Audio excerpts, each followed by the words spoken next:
ఫలితం లేకపోయింది.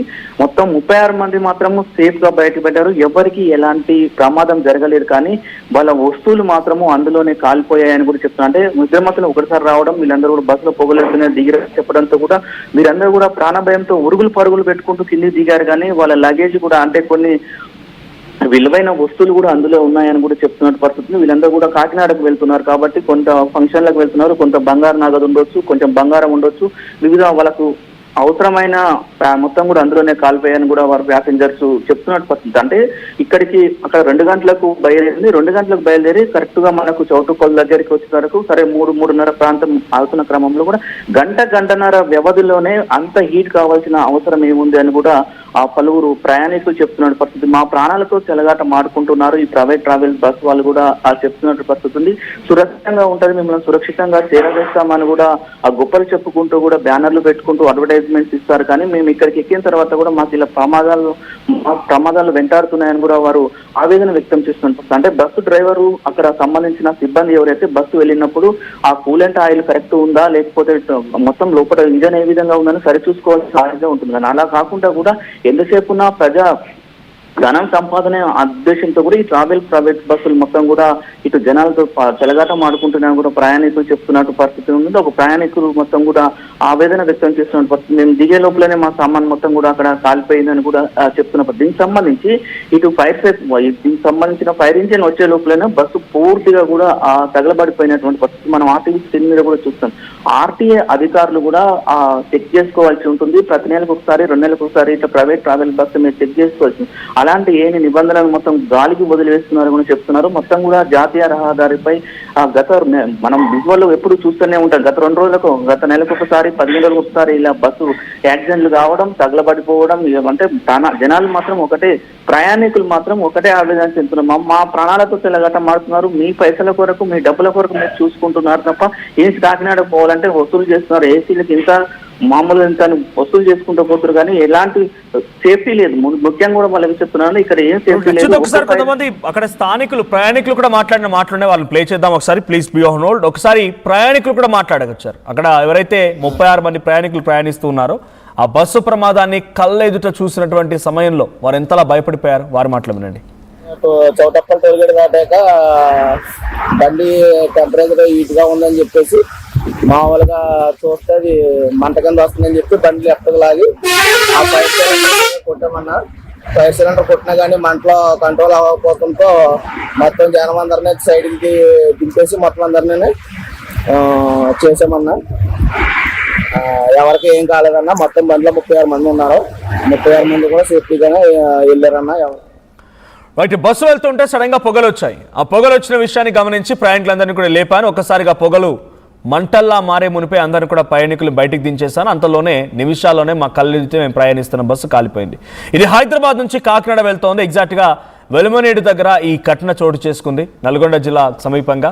So NH65 దగ్గర కాకినాడ వెళ్తున్న రెయిన్బో ట్రావెల్స్ బస్సు ఇది. సో ఇక్కడ ఎటువంటి క్యాజువాలిటీస్ లేవు, కానీ అతిపెద్ద ప్రమాదంగానే చెప్పాలి. రాత్రి సమయంలోనే బస్సులు ఇంతటి స్థాయిలో మంటలు అంటుకుంటూ ఉన్నాయి. ప్రయాణికులంతా కూడా నిద్రమత్తులో ఉంటూ ఉంటారు. ఆ సమయంలో కనుక ఏ చిన్న జరిగినా చాలా పెద్ద మొత్తంలో మూల్యం చెల్లించుకోవాల్సి ఉంటుంది.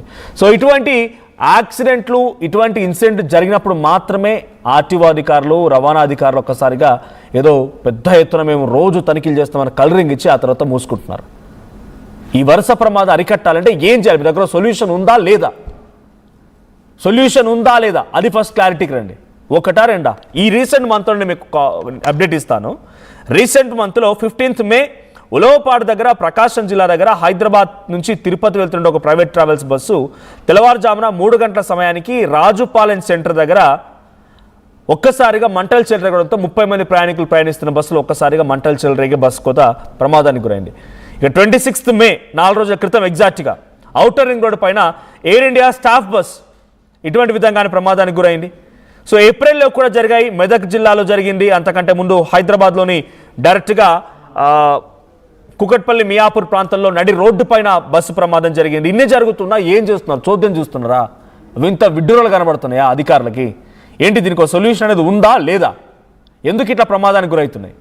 డ్రైవింగా, బస్ మెయింటెనెన్స్ సరిగ్గా లేకపోవడమా, అటు ఆ ట్రావెల్స్ బస్ యాజమాన్య నిర్లక్ష్యమా?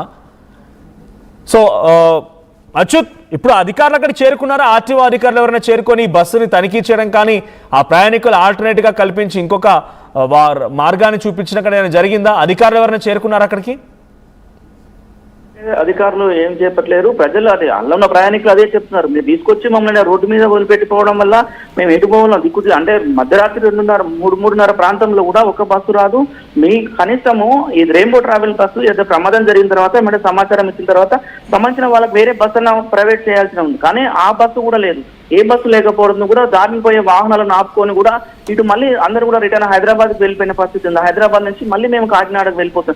మొత్తం కూడా నిర్లక్ష్యంగా వ్యవహరిస్తున్న పరిస్థితి ఉంది. ఈ ఆర్టీఓ అధికారులు కూడా చాలా నిర్లక్ష్యంగా వ్యవహరిస్తున్నారు. మీరు చెప్పినట్టే ముఖ్యంగా కూడా ఏదైనా ప్రమాదం ఏదైనా జరిగింది అనుకోండి, ఒక డ్రైవర్ అప్రమత్తంగా లేకపోవడం వల్ల ఏ చిన్న పొరపాటు జరిగినా కూడా ఇలా పెద్ద ప్రమాదం జరిగేది. ఈ పెద్ద ప్రమాదం జరిగినప్పుడు మాత్రం ఆర్టీఓ అధికారులు అందరూ వచ్చి మేము తనిఖీలు చేస్తున్నామని ఒక 2 రోజులు మాత్రం తనిఖీలు చేస్తున్న మదిలి వదిలిపెట్టేసిన పరిస్థితి కనపడుతుంది. ఇప్పటి వరకు అధికారులు రాలేదు, ఎవరు రాలేదు. ఎంక్వైరీ అక్కడ సంబంధించిన విద్యాల పోలీసులు మాత్రము ఈ కేసును దర్యాప్తు చేస్తున్నామని చెప్తున్న పరిస్థితి కనపడుతుంది. మొత్తం కూడా నిర్లక్ష్యంగా వ్యవహరిస్తున్నటువంటి పరిస్థితి Manoj. Thank you Achyut. So మొత్తంగా నల్గొండ జిల్లా బలిపనేడు దగ్గర రెయిన్బో ట్రావెల్స్ బస్ దగ్ధమైంది. 36 మంది ప్రయాణికులతో వెళ్తున్న బస్సు కాకినాడ వెళ్తోంది. అక్కడ NH65 దగ్గర బలిపనేడు దగ్గర సమీపంగా రాగానే బస్సు ఇంజన్లో మంటలు చెలరేగాయి. ఆ బస్సు మొత్తం కూడా దగ్ధమైపోయింది. అయితే ముందుగానే గమనించిన ప్రయాణికులు హుటాహుటిన బస్సులో నుంచి దిగారు కాబట్టి వాళ్ళ సామాగ్రి ఇతరత్ర చిన్న చిన్న వస్తువులకు అంతా పూర్తిగా డ్యామేజ్ అయినా కూడా ప్రాణాలు మాత్రం నిలుపుకోగలిగారు. కానీ ఇక్కడ నిర్లక్ష్యం ఏంటంటే మా ప్రతినిధి అచ్యుత్ చెప్తున్న ప్రకారంగా అక్కడ కనీసం ఆల్టర్నేట్ ఆప్షన్ కూడా క్రియేట్ చేయలేదు. ఈరోజు ప్రమాదం జరిగిందా, ఇక రేపటి నుంచి హై డ్రామా ఉంటుంది ఈ రవాణా అధికారులు. హై డ్రామా ఏదో తనిఖీలు చేసినట్టుగా, మొత్తం పరిశీలించినట్టుగా, బస్సులలో ఎక్కి మీ దగ్గర హ్యామర్స్ ఉన్నాయా, ప్రొటెక్షన్ ఉందా, ఎమర్జెన్సీ ఎగ్జిట్లు ఉన్నాయా చూసుకోండి అని చెప్పి 2 వీడియోలు తీసి సోషల్ మీడియాలో పోస్ట్ చేయడం, లేకుంటే మీడియా కథనాలకు ఇవ్వడం తప్ప ఆ తర్వాత ఒరిగేది ఏముండదు. దీనికంటూ పర్మనెంట్ సొల్యూషన్ లేకుండా పోయింది. వరుస అగ్ని ప్రమాదాలు ఒకదాని తర్వాత ఒకటి ప్రయాణికుల్ని భయపెడుతూ ఉన్నాయి. కనీసం బస్సు ఎక్కాలంటేనే భయపడిపోతున్న పరిస్థితి.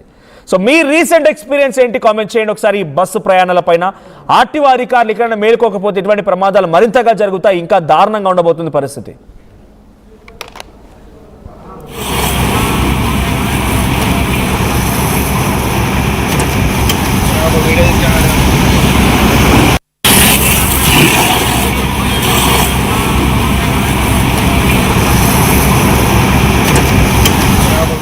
నాగరాజ్ అన్న, ఇది కాకినాడ హైదరాబాద్ కు కాకినాడ వెళ్తుందన్న వెహికల్. 36 మంది ప్యాసింజర్స్ ఉన్నారు. ఈ చౌటప్పల్ టోల్గేట్ దాటాక బండి టెంపరేచర్ హీట్ గా ఉందని చెప్పేసి మామూలుగా చూస్తే అది మంట కింద వస్తుందని చెప్పి బండి లెఫ్ట్కి లాగి ఆ ఫైర్ సిలిండర్ కొట్టామన్నా. ఫైర్ సిలిండర్ కొట్టినా కానీ మంటలో కంట్రోల్ అవ్వకపోవడంతో మొత్తం జనం అందరినీ సైడ్కి దింపేసి మొత్తం అందరినీ చేసామన్నా. ఎవరికి ఏం కాలేదన్నా. మొత్తం బండిలో 36 మంది ఉన్నారు. 36 మంది కూడా సేఫ్టీగానే వెళ్ళారన్నా. ఎవరికి అయితే ఏం కాలేదు.